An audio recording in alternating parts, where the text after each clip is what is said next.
Hello friends, कैसे हैं आप सब। आई होप कि आप लोग बहुत अच्छे होंगे। स्वागत है आपका इस प्लेटफॉर्म में। तो आज का जो सेशन है वो साइंस प्रैक्टिस सेट 6 है, ठीक है। और ये जेटेट 6 to 8 के लिए साइंस का पेपर है। तो इस सेशन को आप ज़रूर देखिएगा, जो साइंस के स्टूडेंट हैं जो जेटेट की तैयारी कर रहे हैं। तो इस सेशन के को बहुत आपके लिए सेशन बहुत ज़्यादा इम्पॉर्टेंट है। आप ज़रूर देखिएगा सेशन। और ये जो भी सेशन में क्वेश्चंस बताए जा रहे हैं आपको, ये सिलेबस के अकॉर्डिंग है, यानी कि जो न्यू सिलेबस है उसके अकॉर्डिंग है। आप साइंस का सिलेबस देख सकते हैं, मेरे शॉर्ट्स में साइंस का सिलेबस दिया हुआ है, आप देख सकते हैं वहाँ जा कर के। तो उसी सिलेबस के अकॉर्डिंग यहाँ पे क्वेश्चंस बताए जा रहे हैं, ठीक है। तो अगर आपको वीडियो अच्छा लगे तो वीडियो में ज़रूर कमेंट कीजिए, चैनल को सब्सक्राइब कीजिए, लाइक कीजिए, शेयर कीजिए। और अगर आप इससे भी बेहतर क्वेश्चन चाहते हैं तो ज़रूर कमेंट कीजिए मुझे, ताकि मुझे पता चलेगा कि आपको किस लेवल का क्वेश्चन चाहिए। तो मैं ज़रूर कोशिश करूँगी उस क्वेश्चन को लाने का, ठीक है। चलिए हम लोग आज ये स्टार्ट करते हैं आज का सेशन।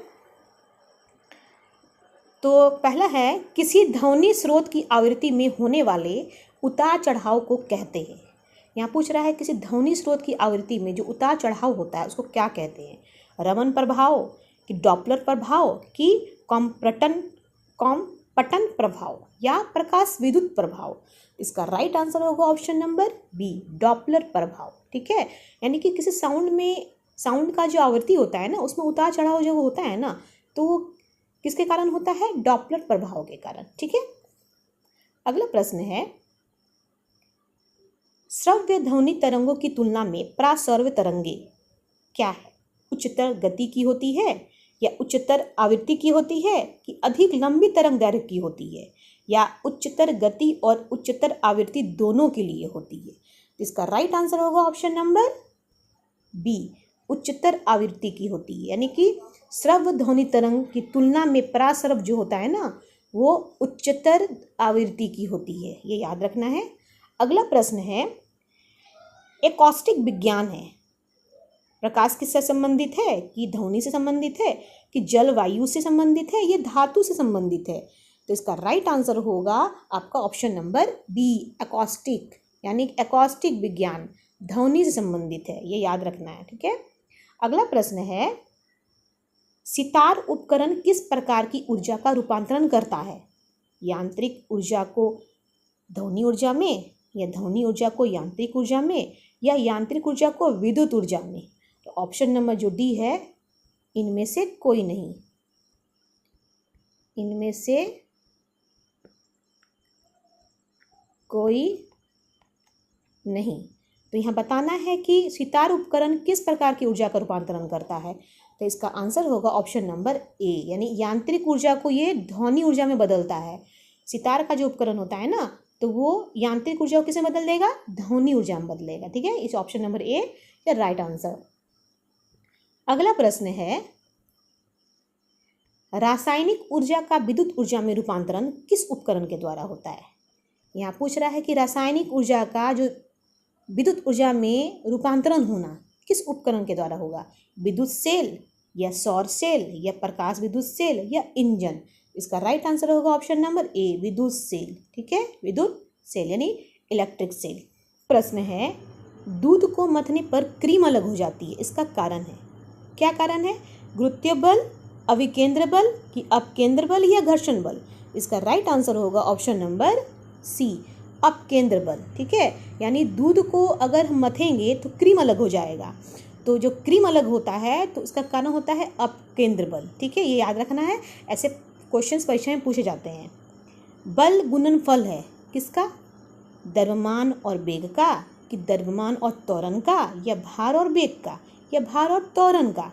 इसका राइट आंसर होगा ऑप्शन नंबर बी, द्रव्यमान और त्वरण का। बल गुणनफल किसका होता है? द्रव्यमान और त्वरण का। अगला प्रश्न है, घड़ी के स्प्रिंग में भंडारित ऊर्जा है। घड़ी के स्प्रिंग में भंडारित ऊर्जा है, कौन सी ऊर्जा है? गतिज ऊर्जा है, या स्थितिज ऊर्जा है, या उसमें ऊर्जा है, या रासायनिक ऊर्जा है। इसका राइट आंसर होगा ऑप्शन नंबर बी, स्थितिज ऊर्जा है, ठीक है। घड़ी के स्प्रिंग में कौन सी ऊर्जा स्टोर रहते हैं? स्थितिज ऊर्जा, ठीक है। अगला प्रश्न है, निम्न में से कौन सा बल क्षयकारी बल है? गुरुत्व बल कि घर्षण बल कि स्थिर वैद्युत बल या चुंबकीय बल? इसका राइट आंसर होगा ऑप्शन नंबर बी, घर्षण बल। क्या होगा ये? घर्षण बल होगा। अगला प्रश्न है, पहिए में बॉल बियरिंग का काम है। पहिए में जो बॉल बियरिंग होता है उसका क्या काम है? घर्षण को बढ़ाना कि गतिज घर्षण को बेलन घर्षण में बदलना या स्थैतिक घर्षण को गतिज घर्षण में बदलना या मात्र सुविधा के लिए? तो इसका राइट आंसर होगा ऑप्शन नंबर बी, गतिज घर्षण को बेलन घर्षण में बदलना। ठीक है। अगला प्रश्न है, प्रासर्व वे ध्वनियाँ हैं जिनकी आवृत्ति होती है। कितनी होती है? 20,000 हर्ट्ज से अधिक, 10,000 हर्ट्ज से कम, 1,000 हर्ट्ज से बराबर या उपयुक्त से कोई नहीं। इसका राइट आंसर होगा ऑप्शन नंबर ए, 20,000 हर्ट्ज से अधिक होता है। यानी प्रासर्व ध्वनि जो होती है ना वो ज़्यादा होती है, तो इसकी आवृत्ति जो होगी वो कितना होगी? 20,000 हर्ट्ज से अधिक होगी। ठीक है। अगला प्रश्न है, ध्वनि तरंगों में निम्न में से कौन सी घटना नहीं हो सकती? विवर्तन, ध्रुवन, परावर्तन या व्यतिकरण? इसका राइट आंसर होगा ऑप्शन नंबर बी।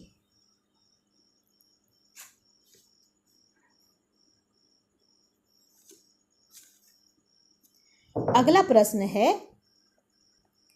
निम्नलिखित में से किसका ध्वनि के वेग पर कोई प्रभाव नहीं पड़ता? दाब, तापमान, आर्द्रता या घनत्व? इसका राइट आंसर होगा ऑप्शन नंबर ए, यानी प्रेशर, दाब। दाब पे क्या होता है? ध्वनि का वेग पर कोई प्रभाव नहीं पड़ता है, ये याद रखना है। ठीक है। अगला प्रश्न है, टेस्ला इकाई है, किसकी इकाई है? विद्युत क्षेत्र की कि चुंबकीय क्षेत्र की कि विद्युत प्रवाह की कि चुंबकीय प्रवाह की? इसका राइट आंसर होगा ऑप्शन नंबर बी, चुंबकीय क्षेत्र की। टेस्ला इकाई किसकी है? चुंबकीय क्षेत्र की। अगला प्रश्न है, यदि पदार्थ का चुंबकीय संवेग शून्य है तो पदार्थ क्या है? प्रतिचुंबकीय है कि अनुचुंबकीय है कि लौह चुंबकीय है या प्रतिलौह चुंबकीय है? इसका राइट आंसर होगा ऑप्शन नंबर ए, प्रतिचुंबकीय होगा ये आंसर। ठीक है। अगला प्रश्न है, पदार्थ में चुंबकत्व किस कारण होता है? इलेक्ट्रॉन के अस्थित्व के कारण, इलेक्ट्रॉन के वितीय गति के कारण या प्रोटॉन के विराम के कारण? ये ऑप्शन नंबर जो डी है वो है इनमें से कोई नहीं, इनमें से कोई नहीं। ठीक है। तो यहाँ पे जो क्वेश्चन के अकॉर्डिंग अगर ऑप्शन देख रहे हैं कि पदार्थ में चुंबकत्व किस कारण होता है, तो इसका राइट आंसर लग रहा है ये ऑप्शन नंबर बी, क्योंकि इलेक्ट्रॉन की वितीय गति के कारण पदार्थ का चुंबक जो होता है वो निर्भर करता है। ठीक है। अगला प्रश्न है, चुंबकीय कंपास की सुई किस ओर इंगित करती है? चुंबकीय उत्तर ध्रुव, चुंबकीय दक्षिण ध्रुव, चुंबकीय उत्तर एवं चुंबकीय दक्षिण ध्रुव या इनमें से कोई नहीं? तो इसका आंसर होगा ऑप्शन नंबर सी, चुंबकीय उत्तर और चुंबकीय दक्षिण ध्रुव दोनों में। ठीक है। अगला प्रश्न है, एक समान चुंबकीय क्षेत्र में चुंबकीय बल रेखाएं होनी चाहिए, अभिसारी कि अपसारी कि एक दूसरे के समानांतर या प्रतिच्छेद?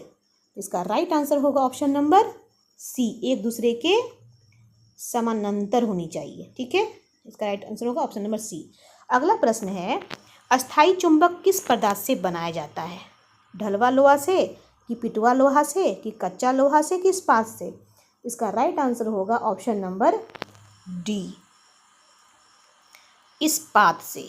याद रखना है कि अस्थायी चुंबक इस्पात से बनाया जाता है, यानी option number D is the right answer. अगला प्रश्न है, निम्नलिखित में से कौन सी धातु चुंबक द्वारा आकर्षित नहीं होती है? लोहा, निकेल, कोबाल्ट या एल्यूमिनियम? इसका राइट आंसर होगा ऑप्शन नंबर डी, यानी कि एल्यूमिनियम जो होता है ना उसमें धातु चुंबक आकर्षित नहीं करती है। ठीक है।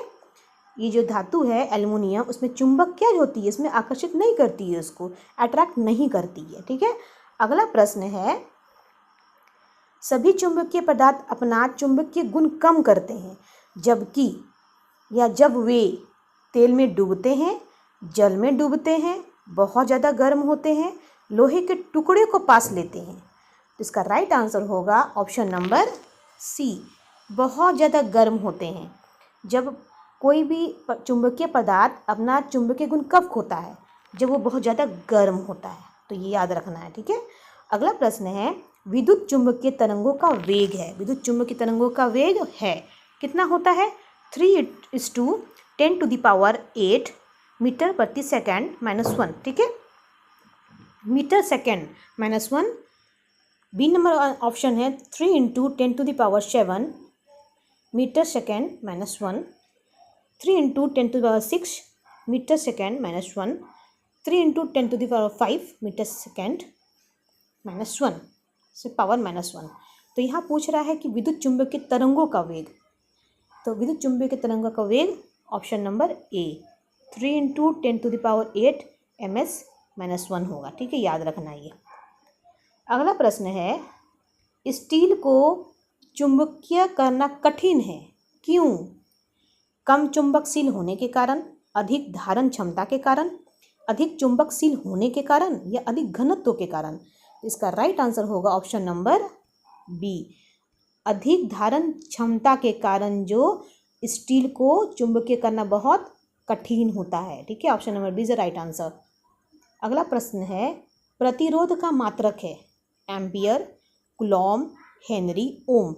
इसका राइट आंसर होगा ऑप्शन नंबर डी, प्रतिरोध का मात्रक क्या होगा, ओम होगा। ठीक है, अगला प्रश्न है, किसी चालक के सिरों के बीच विभवांतर उसमें बहने वाले धारा के समानुपाती होता है, यह नियम है, किसका नियम है, कूलॉम का नियम है कि फैराडे का नियम है कि जूल का नियम है या ओम का नियम है। इसका राइट आंसर होगा ऑप्शन नंबर सी, ये जूल का नियम है। किसका नियम है, जूल का नियम। ठीक है, अगला प्रश्न है, विशिष्ट प्रतिरोध का SI मात्रक है, ओम है कि ओम मीटर है कि ओम मीटर, ओम ऑब्लिक मीटर है या ओम ऑब्लिक मीटर प्रति मीटर पे स्क्वायर है। ठीक है, तो इसका राइट आंसर होगा ऑप्शन नंबर बी, ओम मीटर है। विद्युत यानी विशिष्ट प्रतिरोध का SI मात्रक याद रखना है, विशिष्ट प्रतिरोध का SI मात्रक ओम मीटर है। अगला प्रश्न है,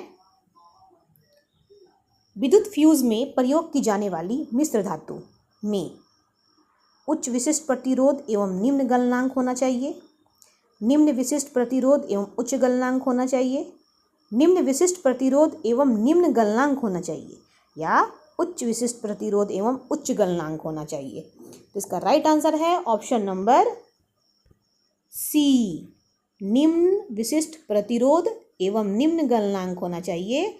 क्या, विद्युत फ्यूज में प्रयोग किए जाने वाले मिश्र धातु। ठीक है, अगला प्रश्न है,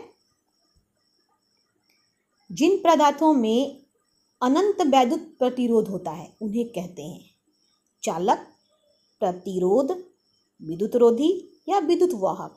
इसका राइट आंसर होगा, जैसे यहाँ पूछ रहा है पदार्थों में अनंत वैद्युत प्रतिरोध उन्हें क्या कहते हैं, चालक कि प्रतिरोध कि विद्युत रोधी या विद्युत वाहक।